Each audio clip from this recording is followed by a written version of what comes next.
You ready? All right, make sure you catch yourself leaning back in that one. Oh, yeah. I can't slouch anymore. Shit. Hey. Oh, sorry. When I say ready, I mean, are you recording? Yeah, I'm recording. Oh, you didn't say that. Just keep this in the show. Hey, listeners. And a special hey, hi. I'm going to do each camera. Hey, hi, and hello to all you patrons out there. A couple patrons, and here they are. Kathleen, Rachel, Jay, Brittany, Alan, Hillary, Davila, ooh, my glasses, Hannah Reagan. Okay, this is just too small, man. I'm sorry. I tried to finesse. I'm sorry, y'all. Okay, here we go. Michelina N, Quamira Murray, Ashley Taylor, Julie Young, and Whitney Musyoka. Whitney, I feel like maybe we went to college together or high school, one of those two.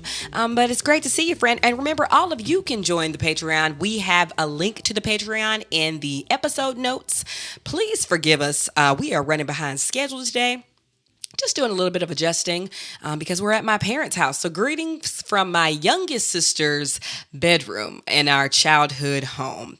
Also, patrons, lastly, remember that we do a monthly book giveaway. Again, behind on all the things, but we will get it done. We'll be giving away Black Sun by Rebecca Roan Horse, and it's going to be a good time. Ben's already been reading it. We will be reading it for the show. So well, in like probably 2 weeks or so. So Everyone should go buy it. It's really fantastic. Correct. So far. There'll be more to say, but it is a fantasy, epic fantasy, but sort of based in American indigenous culture, which we were going through your great-great-grandma. Wait. With that being said, let's get started with the show. Welcome to the Sci-Fi Sci Under the Believe podcast network. It is indeed a podcast about Black science fiction and fantasy and staying on the same page as a family. Today for episode 92, we'll be discussing the film The Watcher Man. It was directed by a Black man. Was it Melvin Van Peebles? It's actually called The Water Melon Man. You called it The Water Man. Lord. The Water Man is actually a different film that we did cover. We did. Okay. So this film is called The Watcher Melon Man. Who was directed by again, Ben? Melvin Van Peebles. Melvin Van Peebles. Okay. I was starting to say that, but I wasn't sure. Correct. And it is starring Godfrey Cambridge, a brilliant Black actor. So we will get into that in a second. But yes, like I said, we are currently joining y'all from Athens, Georgia. The address is, I'm kidding. Ben, what's it like being in my childhood home yet again? So every time we come back to Georgia, within 2 days, I start to have like a gas infection heartburn. Gas infection heartburn. It's gas. What does gas infection feel like? It smells like something. Right. So as soon as I come here, it's like lots of baked beans and meat with every meal and grilled meat. Do you see now why I don't want to go to barbecue ever? Because it's like constant barbecue every day for breakfast, lunch, and dinner. Literally for breakfast. I think my dad pulled out some steak. Yeah. But you're enjoying yourself, right? I am. That is correct. And it is nice to, Wiggles can spend time with her grandmama, just as she did with your mother.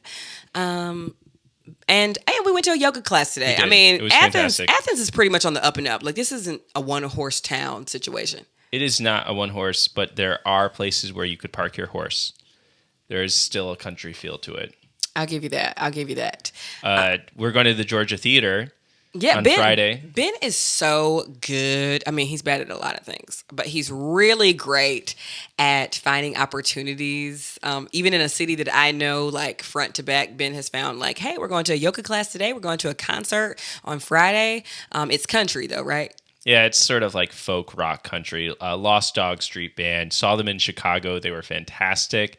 The guy is just awesome. And your voice, though, you've been talking, though. I can sing country, your voice is very country kind of sound. And so hopefully I want to play some of their songs with you because I think his voice and your voice are on the same register in a lot of ways. So growing older is knowing that country actually isn't that bad. Yeah, it's pretty wonderful. Country's great. And Black people invented country. It did. Which blacks are it's, Ben? It was invented by Black folk. There is a documentary. God, Amber's just always trying to catch me in racism. It's so funny. Most of the time she does a pretty good job at catching me.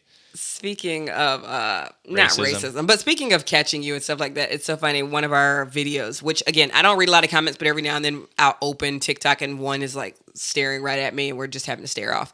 One comment on our podcast was like, they just let anybody have a podcast nowadays. That is how it works. And I want to say, I mean, and as much as we hear very annoying male podcasts about like females with a low body count, that's who I want. As much as we hear those, I mean, preferably me too. I don't want any of my females to have murdered anybody like low.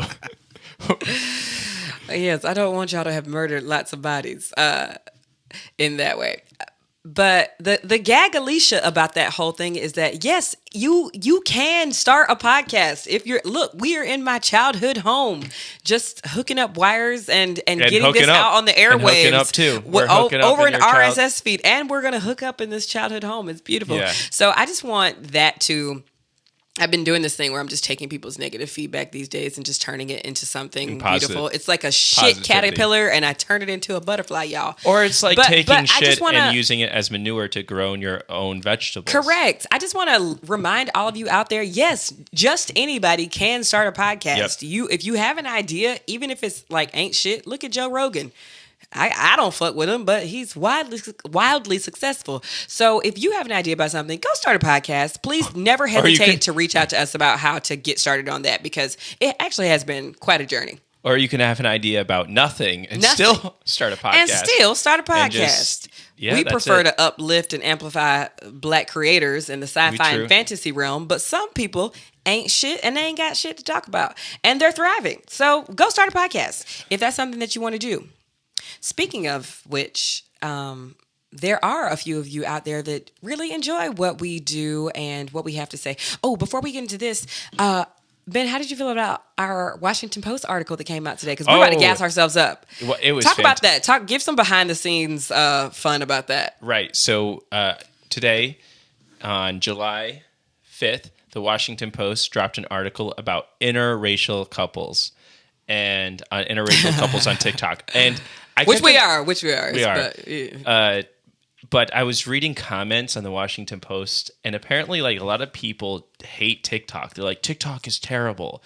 Like, I'm assuming these were people like over 50, over 40. Someone was like, as soon as something shows up on TikTok, it's ruined by everything. Like, I didn't realize that there are anti-TikTokers. Like, because in my head, TikTok is just a medium. But it actually isn't. TikTok is a specific kind of film that people do not like. Right. And it's not just a medium. It's sort of like someone saying, I hate books. So, well, there's lots of different kinds of books. I saw a fun post today, and I'll share this on the Patreon or in the show notes. But this one meme said, y'all swear if y'all don't have a TikTok and ain't on TikTok, y'all got a PhD in maturity. Right, yeah. I didn't know that. They said it better. My delivery was horrible, but it was so funny to me. It's like, you're so mature. And you know what? When we go to, I go to TikTok creator meetings. I'm that cool on TikTok now.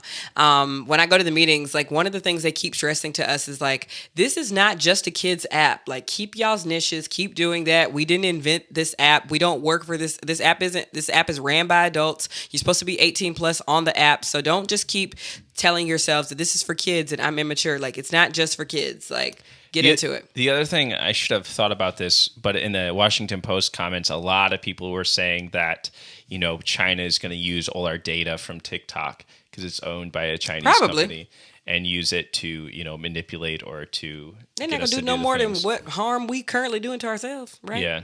Ish. I mean, if it makes you laugh. Wasn't Zuck just in court for that? Make them laugh. I showed Amber singing in the rain. It was fun. Recently. We're having a good time today. We've been having a great time. Podcast reviews. You want to read this podcast review? Yeah. If you don't have money, please don't give it to us if you don't have it. But you can also write us a podcast review. It's a great way for people to discover the show, what me and Amber are about, which is basically helping people to laugh. And the title of this is Get Ready to Laugh Your Ass Off. Yes, I think I read that right. And then 5-star review. This wonderful human writes, I've been obsessed with Amber and Ben, and of course now Baby Wild since I first introduced to them via TikTok. I remember seeing on TikTok that that they had a podcast as well, so I figured I would give it a try. Let me tell you, it was the best thing I ever did. I do like sci-fi here and there. I wouldn't say I'm obsessed with it or anything, but Amber and Ben sure know how to keep the laughs flowing. I listen at work, and I'm pretty sure my coworkers all think I'm crazy because I just burst out and laugh out of nowhere, but I don't care. Because this podcast is just that good. I've definitely become more interested in sci-fi since listening, but you don't have to be a fan of sci-fi by any means to thoroughly enjoy this podcast. I love how they keep it real, keep it interesting, and make us feel like we are all best friends. Can't contribute to Patreon yet since I'm poor planning a wedding, but once that's over, I will definitely be joining. We were definitely there before. Tasia125, we hear you. And finally, Tasia writes, thank you for making my workdays go by a bit quicker. Love you guys. This awesome. Thank you so much. That was really sweet. Y'all stay kind. I really appreciate that because when we went into this journey, my whole big thing was like, Ben, I have nothing to contribute to this. I don't know fantasy. So even if I started with just Black authors, I don't know the genre as well to know, like, to have an opinion on things. And Ben has made me feel so welcome with this. So I'm so glad that like our target audience or our average listener kind of felt like me going into this and stayed for the laughs. Love it. We keep it funny. So we watched The Watcher Melon Man. And with my parents, too. Yeah, which was fantastic because it came out in the 1970s and your parents sort of grew up in the 70s. They were in middle school at the start of the 70s and they, went to college and sort of had their young adulthood in the 70s. So this was a lot of fun watching it with them, the whole experience, and your dad just laughing and enjoying himself, your mom, coming in. And he was telling me stories about the actor, and he sort of knew more things about the 70s than we did. But basically, the plot of the 70s is that there's this the plot of the 70s. The plot of the 70s was. Let me break it down. Was, I don't know. That's a long story. It's 10 years of story. But no, The Watcher Melon Man, which was released in 1970, was an independent film. Actually, found out, and it made the most money of any other independent film. So that was pretty cool. And then after he made this film, he was offered by these major studios to make 3 more movies. And Melvin Van Peebles was like, fuck y'all, I'm still going to do my own independent thing. And he made another film. I think it was called like Sweet Badass Song. And that broke records again. And so sort of cheers to people taking their own initiative, not taking the major studios' monies and making their own type of thing. Sort of like what TikTok is. It allows and what we're doing right now, even with, anybody can do it. Anybody can do it. Like, we're with a network, but we do all of the producing. Yeah. Like, they might hook us up with, like, advertisers here and there, but not that many. Like, it's all us. Yeah, and we could say we and do whatever we want. Right now, they wouldn't know. Yeah, maybe they would. I'm just kidding. But literally this idea of the internet allowing people to do what Melvin Van Peebles do is really fantastic. But plot of this film, obnoxious white man goes to sleep and wakes up black, and he's got to deal with it. Yeah. That's it. It's just that simple, and it's so good. It's not even dated. Like So let's back up a little bit. This whole sort of sad that it's not dated, too, in a lot of ways. Right, yeah. Super fucking depressing. This whole movie almost ran like a stage play and a stage production. Like, you could hear the music in the back. It almost felt like somebody was scoring it as they watched the movie. Like a musical director. Lots of kitchen sink scenes as well. Like, yes. You could actually make this because a lot of the film is shot in a home and it's shot in the business, and that's it. There's a few other scenes, but it's home and business and where he works. And Godfrey Cambridge, who is the main actor, so he puts on whiteface, and obviously when he turns black, he's just himself. But he's such a brilliant actor that there are moments during his acting where you will actually believe that he used to be a white man based on how he carries himself. Very a la Sorry to Bother You, when Danny Glover's voice is like, it's not just a voice when you play a white man, it's the whole attitude. So which you can see the Watermelon's influence in Sorry to Bother You. You can see it in the bodies, the body switch kinds of films of even or some Atlanta episodes. Yeah, for sure. It's there. So one of the things that that Jeff Gerber is the name of the character, excuse me. So Jeff Gerber wakes up every morning and he races a bus to a bus stop. It's like him and the bus, and they're like placing bets on like who's gonna get there first, Gerber or the bus. And so all of the bus passengers are in on it. But when he becomes a black man, you can't just be a black man running after and a bus. Go jogging. Yeah. Right. So obviously white people in his neighborhood are alarmed that he's even there. And he eventually gets accused of purse snatching as he's running through the same areas of town. So I loved that the movie did a really great job, not just addressing and highlighting very blatant racism, but all forms of racism, like the moderate white racism, the friendly white ally racism, the woman who fetishizes black dick racism. Like it did every kind of racism in this story, and in the 70s. So it was so cool to watch him navigate the world as a black man, but he carried himself still as a white man, and that's the brilliance of his acting. You know, when he first discovers that he is white, he's so shocked, right? And he's like, there's got to be a reason for this. And he hyper focuses on his tanning machine. He's like, this tanning machine is what caused me to be black. It's the heat lamp that he uses to tan. And it's just this beautiful commentary of especially white people like having to look for a reason for why a black person is treated the way that they're treated beyond just pure racism and historical racism. It's like, no, they're treated this way because they're lazy. No, they're treated this way because, they don't have the education, so we got to get them educated. They're thieves, lazy, or they're lazy, they're morally wrong. And what they do, and the scene is just so brilliant because it's played very funny. He's like, the heat lamp, and he's like, what am I? They said they'd send me another heat lamp.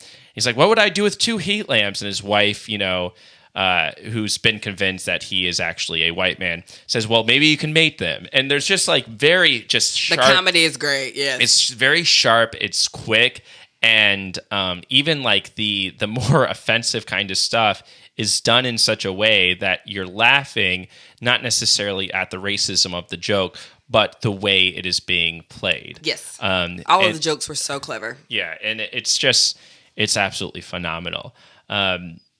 Yeah, lots of great things in this film. Eventually the film ends with him learning to accept that he's black. And I was listening to a review of this. No more baths, no more bleaching creams. Oh, yeah, he goes through... Fuck, I'm just black. He goes through like a milk bath. Yeah, he tries to straighten his hair. He's like, what can I do to... Which is great, right? Because it is something that we... as black people who wake up black every day have always experienced in a way, right? Like I'm going in for a court date. I'm going in for a job interview. How can I convince them that I'm further from my blackness? Let me tame my hair. Let me go get not my wild nails, but like a French manicure instead or whatever. So like watching him do that, I was thinking to myself, like, what are all of the ways that I've tried to do this? And that's not even happened to me, Yeah, what ways are you trying to mask your blackness? Well, none now, but definitely growing up, like... Oh, like that picture you have right next to you? Oh, God. With your hair straightened. Amber has this picture. I'll show it to all three cameras. I was making fun of her as she looked like a 70-year-old divorcee/widower. Like her first first of all, we two could husbands definitely have someone who got a divorce listening to this podcast, and they're gonna be like, "I don't look like that." Oh, I know. This I'm is sorry. Our it's just like, or just like a long, like just those $1 million like inheritance. Just spends lots of time on. Yes, you're right. If you're watching this on YouTube, which I promise we will get up. If you're watching this on YouTube, I have showed you a picture of this young Lolila, this young starlet, glamour shots, a little smoky eye. I was probably like 7 or 8 in that picture. But I think what this movie asks is a really big essential question about, like, if I were to be a part, well, not even this question. This is the question I thought they were asking. Like, if I were to be a part of a more oppressed group, what would I lose, right? Because Jeff Gerber loses, as the movie continues, he loses his job in a way, right? He loses his wife, he loses his kids, he loses his house. He loses a lot navigating a black body every day.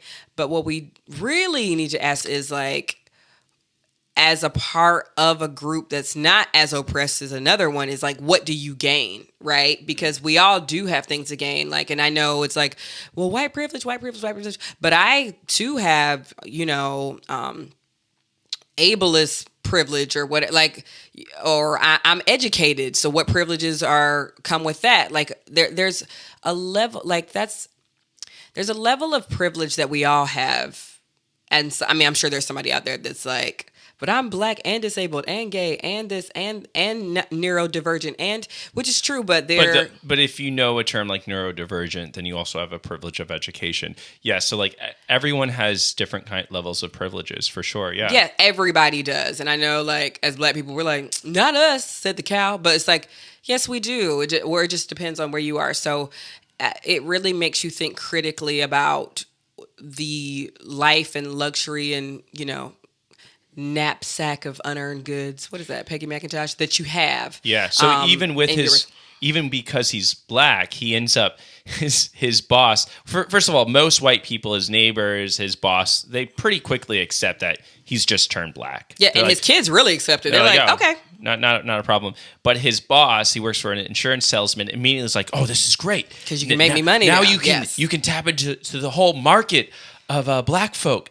There's a whole market of black folk who've not got insurance. So he's being tokenized at work. Yeah, and it's you're like, wait, what? Like a lot of the stuff that this movie was playing with are things that are still very much a part of today, where companies are like, you know what, we got to get black couples in here, and we got to show that we're that diversity, all the universities do that too. They're like, we diversity photo. Yep, we got to put these folks on our brochure so more people come here. Exactly. And da. But you're not improving any conditions on campus for African Americans. You're not. It's a way to almost assuage the guilt. Yes, a little correct. bit without making any long-lasting change, which is something that the article that we read today from the Washington Post, they got to as well, where companies will reach out to mixed influencers who come from a mixed family, sort of just to assuage the guilt, and sort of being aware of that. Both as the consumer and as the person who's producing. And as the talent, we're aware of when they're like definitely trying to. Obviously, we make very funny content and things like that, but it is. We just take their money and give it to the Black Panthers. It is inarguable that we have found more success because we are an interracial couple. Like people can say all day, but I work hard, but I create content. Like I'm not just that, and it's just like. We all work hard. Like, if you create content, you work hard. I work very hard to be a comedian, but a lot of people, sadly, were not interested in my story and point of view as much as they are interested in the white man running in the back of my video. And for me to act like that's not true is just ignorant. Yeah, it's a little ignorant. It is. And I think that's what Melvin, Jeff Gerber has to, he has his, what, Ibrahim Kendi refers to as a racial puberty. He goes through racial puberty. Yes. Ooh, can I talk about one facet of that? Hyper quick kind of way. Go for it. I love the term racial puberty because that puberty we're starting to learn isn't synonymous with age all the time. Like let's say you're transgender. There's a new puberty that might happen depending on when you decide to transition in your life. And I think about people like as he is. I'm not thinking of a transgender person. Let me say this first. As he is transition as he is discovering that he's black and slowly starting to accept that, what you see happening is that he does not have kinship with other black people. Like they'll say like, what you doing? We can't run around. And he's like, us? We? Who is this we we're talking about? And that does take, and that racial puberty is something that takes some people a very long time to settle in. When I'm thinking about like this Herschel Walker bullshit and stuff like that. And it's like, you still don't get it, do you? Like you are out here Herschel Walker, you mean? Herschel Walker, you are out here criticizing black men and family and fathers, and you are us. Yeah, Herschel Walker is sort of like a Jeffrey Gerber in some ways. Absolutely, yes. And so we see this over and over. And Ben taught me a long time ago is like that is racism too. Like if there is a black judge who has racist ideals about black people and is sentencing them to jail, like that is racism. You know, because we all talk all the time about like black people can't be racist. It's like, but if you are a black person actually upholding systems of oppression and sentencing other black people, like that is racism. Yeah, I also think that's a dangerous idea because what can happen is a white person can say, well, Herschel Walker is not racist, see? Or the Republican Party is not racist because we have black people, you know, running for, and it's like, actually, no, like, and when you can accept the idea that certain black people can be racist, then you can sort of combat that kind of idea that the Republican Party is, I think, a racist institution. Like I just don't understand how, you know, I think the Democratic Party is also a racist institution, less so than a Republican Party. But I think it's just but I hear Republicans often say that, you know, Republicans aren't racist, which is funny. Because I don't really hear Democrats saying they're not racist. Right. I'm actually more likely to hear a Democrat admit that they've been racist before. And it's sort of, Democrats have sort of, or the institution has accepted racism within itself more so than the Republican Party. But it's sort of something a way to combat that. And people will latch on to little things like, we talked about this in the article, but the notion that we're in a post-racial society because there are biracial children. It's like, well, look, if there's so much racism, then why are these kids popping up everywhere? Like, we have to be moving forward, right? It's like, no, I know plenty of biracial children that have racist parents. Like, that's whatever. Something else I was thinking about was to lighten the mood just a little bit. I was thinking a lot about that Devil Wears Prada monologue. If you're not familiar with it, you stop what you're doing. Do not listen to us. Go watch The Devil Wears Prada and come back. But there's a scene in The Devil Wears Prada where True art. Andy, the intern, is watching them like decide between two different belts, and she's she lets out a little snicker, and she's very like, famous scene. I'm sorry, these belts look exactly the same to me. And the first thing Miranda Priestley says, like, oh, you think this has nothing to do with you. Yeah.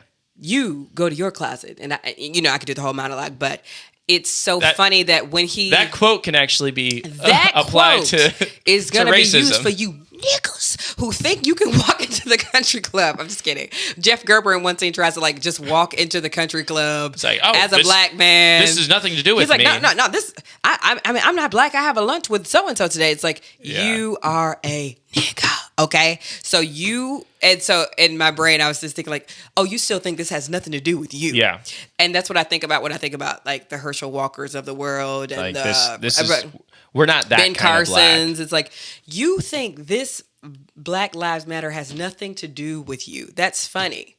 Yeah, that's so funny. Like because it all trickles back down. You think this has nothing to do with you? Interesting. Yeah, I do wonder if there is a possibility because wealth can be such an outlier where there are people whose wealth, black people, or I'll just say non-white people in general, whose wealth can literally shield them for their entire life. Yes. From racism. And also, I will say this, something that I do not like is when people are when black Republicans are called not black. Like, I still don't like that. Like, I still do not like when people say, like, Candace Owens ain't black for real.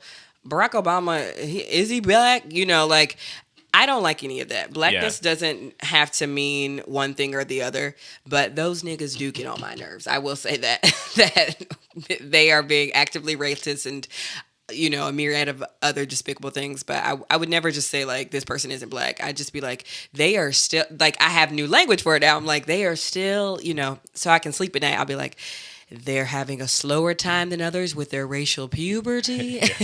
And one day they're going to come to. Hopefully, right? Hopefully. Another thing that I thought was interesting when we're talking about the job. So at one point he leaves he's an insurance he does house insurance, I think, or homeowners insurance. Yeah. He decides to leave that company because he realizes like he's giving black couples sound advice on insurance. And his boss is like, well, why would you tell them the truth? All they're worth. Yeah, why? Yeah, you should be using these people, blah, blah, blah, blah. And so Gerber decides to leave and open his own firm. But before he decides to open his own firm, I'm pretty sure at one point he goes to apply for a job. And with his insane credentials, like Ivy League, top of his class, blah, blah, blah, he still ends up being like a garbage man. Yeah. Or something like that. So he just, I mean, in every move he tried to make, literally was running into a problem. And I think at the end of the movie, it's really great because I love that he does not turn back white. Yeah. Because that is what we loathe about transracial, the new transracial movement that's happening right now. Because it's mostly just one race being able to jump in and out of blackness or Asianness or whatever. It's not other people, like, for the most part, right?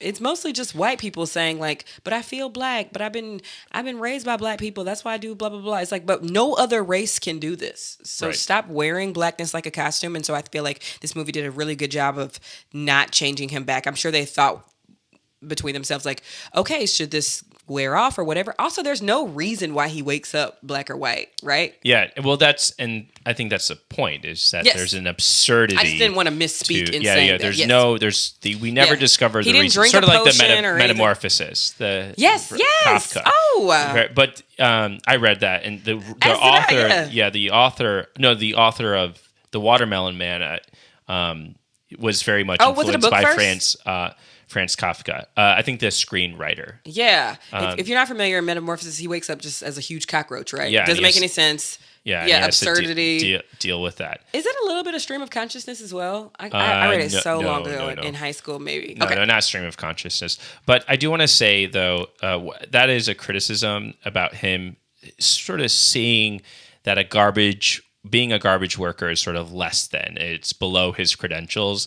And this is a larger problem in our society, but we look at certain like jobs that are critical. Society cannot function without a garbage. If a garbage company goes under, that's not the point they were trying to make. It's not the point, but I think it speaks larger to the larger American idealism that there are certain levels of jobs, right? Yeah. That this job is more important than the other. I mean, it's not idealism when some jobs get paid better than others. Right, and that is I don't agree with it. I'm just saying, that's the problem. But even still, like, you know, there are certain societies where you get paid more, but they have you get paid more to be a doctor or to be, you know, that's not always the case, right? You get paid more to be a gangster. Like, you get paid more to run the Italian mafia. Yeah, but the price you pay, potentially. But people will probably have more respect for, like, a teacher or something than, like, an Italian I know plenty of people that have respect for the Italian mafia. Well, I'm just saying that not always, just an example that there are some people who get paid less who that job is held in a deeper level of respect than a, you know, like a day trader or whatever. Like who really respects a day trader for what they're doing for society? They're probably going to respect somebody who's making a lot less than them, maybe, you know, a teacher or a doctor or something. But day traders making millions. So you know what I mean? Do you think you could ever pose the question? Sorry, this is a random question. Go for it. Let's say you're arguing with someone. Let's say you're arguing with a man about Roe versus Wade being overturned or something, right? A man who's obviously opposed to abortion. I'm arguing with a man. Blah, blah, blah. Don't really talk to men. I know you don't, but you talk to a couple. And do you think if you pitched to them, like, if you woke up as a woman and X amount happened to, like, do you think they would try to, like, in their brain, potentially, like, navigate the world in that? Because as a black person, and I don't know if other black people do this, you can sound off if you do, I do that all the time. I run whatever someone's telling me through the lens of if that happened to me, or maybe that's just empathy, or through a black lens even. Well, you're asking, how do you teach someone empathy? Thought exercises.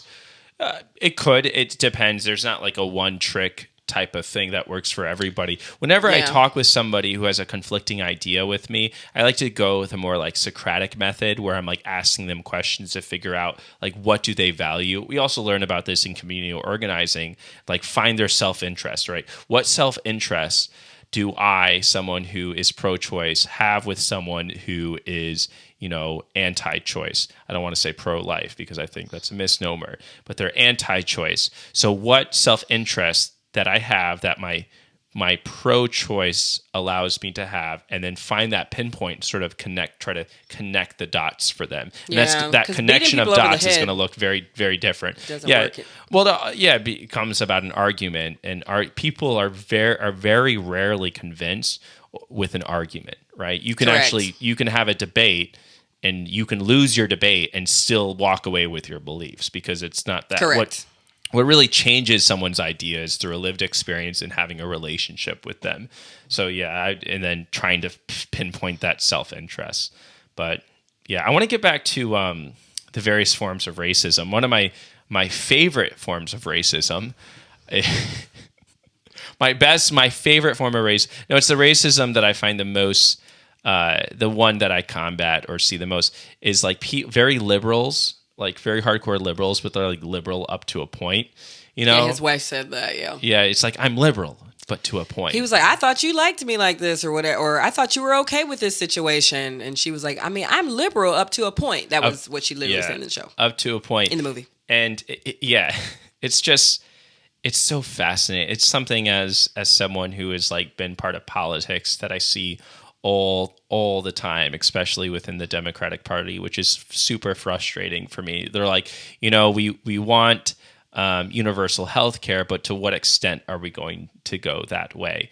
Do you really, and a lot of very wealthy Democrats will simply refuse to push for legislation that is, taxing wealthier kinds of people.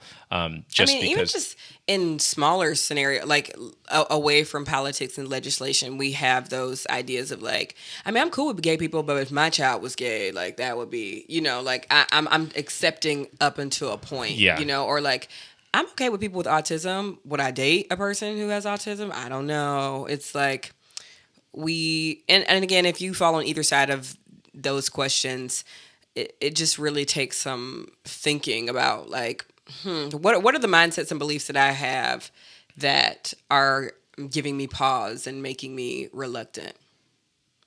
Because something you should be doing every day. That's why we have this because podcast. You asked me that on one of our first dates. You were like, would you date a trans person? Because Ben said yes, he would. And I was like, I don't think I would, because it would be really difficult to support them with their transition. I don't know if I would be the best person for that. And honestly, what I was hearing was just a bunch of excuses and transphobia. That's what I was hearing. Right? Yeah. From me. Sorry. Yeah. Yes. And I have had to like, what were you thinking? I just was trying to think what, I'm thinking back to that conversation we had at our first date. Yeah. Where I think we're just like, talking about. Literally on our first date, Ben was like, would you date a trans person? I was like, people were are you trying to tell me something? No. We were, I think bathrooms at this point had started to become an issue. Yeah, this is like 7 or 8 years ago. I just want to confirm right now if I would date a trans person. I wanted to talk about my gender which is puberty another with thing. that. Would that be what you call it? I hate liberals who are like allies, and they find their identity through the allyship or their relationship that they have, right? So like a straight person. My best friend is blank. But I think even in the hyper small circles that we run in within like queer community of Chicago, like you'll meet people who might have a girlfriend or a boyfriend who's trans, and because of that they think that they are doing the Lord's work or something. Oh, really? Yeah, sure. I didn't think about that. Do you think people think you do that because I'm black? Oh, of course. I think that's sort of the thing. The response is that you are doing the Lord's work. An overwhelming response. Yeah, it's by being with me. I am doing the Lord's work. I'm doing Buddha's work. I'm doing Muhammad's work. Allah's work. Oh my goodness. By being with me? No. But I think that's something that, again, this idea of fetishizing without realizing it, which is another thing that they're like, "Ooh, look at Ben with all that." Yeah. Ass. Me on me or ass. On you? They give you props because I've gotten some my more, ass. but I've gotten some more chunky on my butt, just a little bit more for you. I love it. It's great. Let's like talk it too. right now about how you feel about your body. Yeah, we can get right into it. I have this shoulder pain that I want to get. Maybe we can get. You can rub later. Okay, so a size. Do we have any size? The only size that I have is that I can. Just a warning: if you do watch this, there is white people who say the N-word. Yes. And not the kind that Amber is allowed to say or will say. I'm not. What word are you talking about? Anyway, not I'm funny. trolling you. Not funny. So yes, and some of the things that are played for laughs,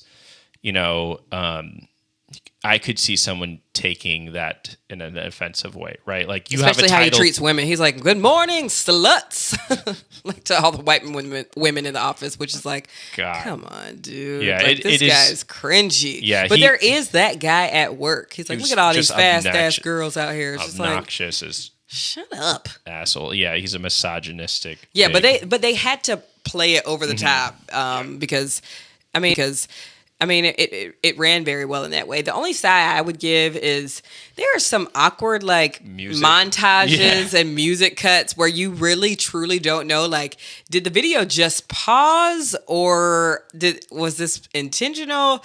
So that's weird.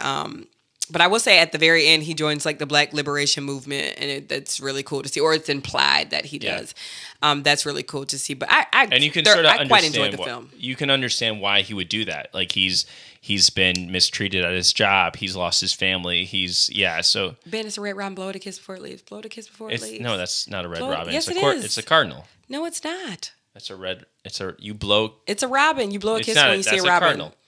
Because it is a red. It's a red robin. Because if you do that, you'll see somebody you haven't seen in a long time. There's an actual red robin. Damn, I didn't know that red robins were a thing. Yes. You blow. You knew kisses? robins were a thing, right? Yeah, I knew that. You'd have to assume. Are there other robins that aren't red? Yeah, most robins aren't red. That ain't true. Most robins are not red. That ain't true. There are cardinals. Cardinals are red. Let me see. Robins. Yeah, the first image that you pull up when you see a robin, they're not red. Yeah, absolutely not. They have a red, sort of orangey breast. But now look up red robin. We're looking this up right now. Yeah. Why wouldn't we be doing that? Red. I think that was a cardinal. It was a cardinal. Maybe not. Anyway. Maybe it was. I don't know.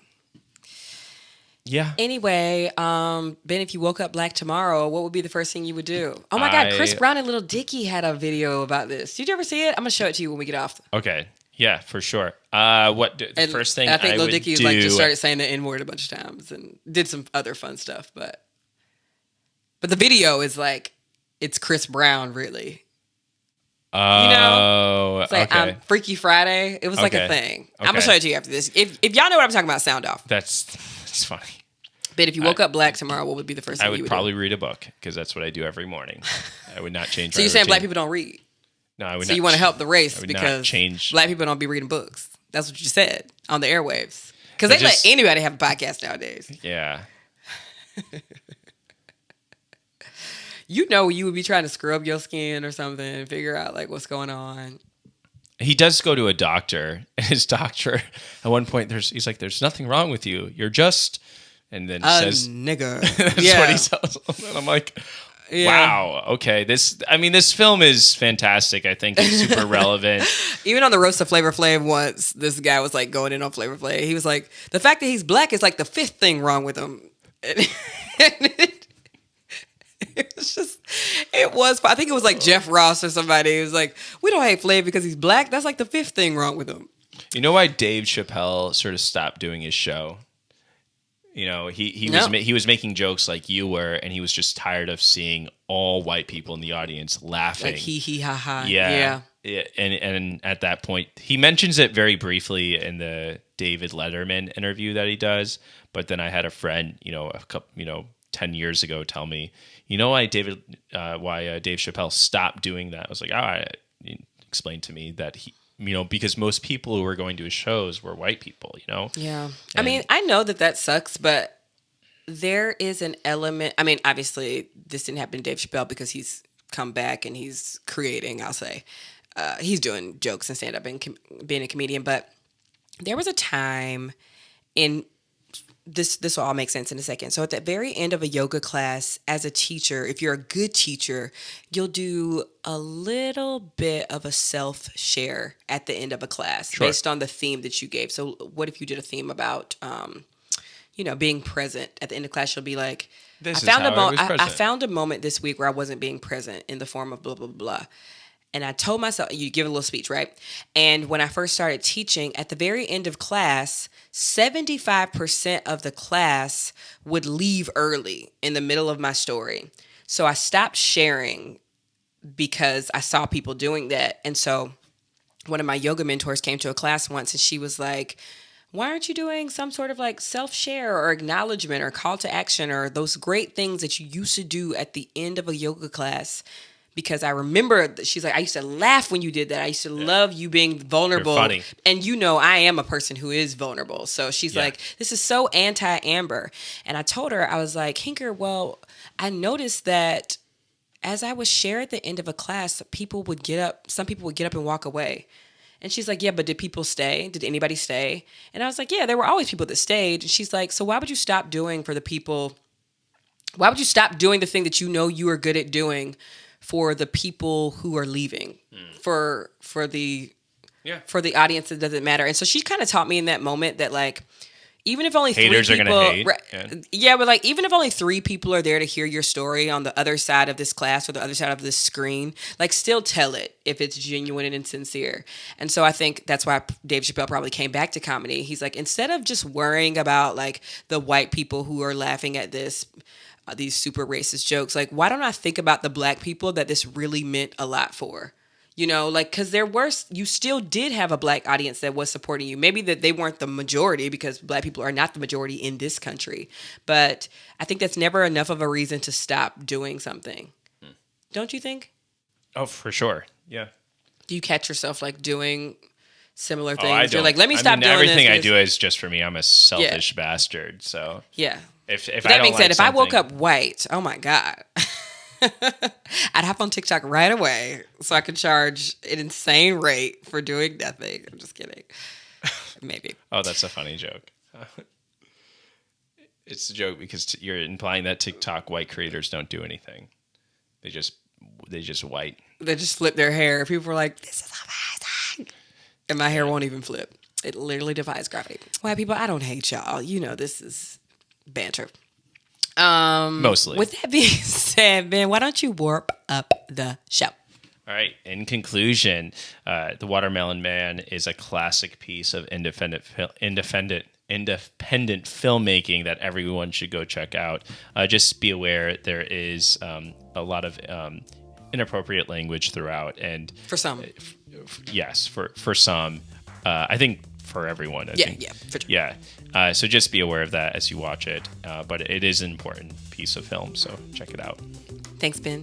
Thank you so much for listening to the Sci-Fi Sci Podcast. Up next for episode 93, we will be watching season 1 of The Man Who Fell from Earth. Be sure to watch The Man Who Fell to Earth, the TV series. It's on Showtime. Jenny Lumet is the black, it's co-directed, but she is the black co-part, and we stand. So check that out, and we'll see y'all. Check that out, and we'll see y'all next week for the show. Bye, y'all.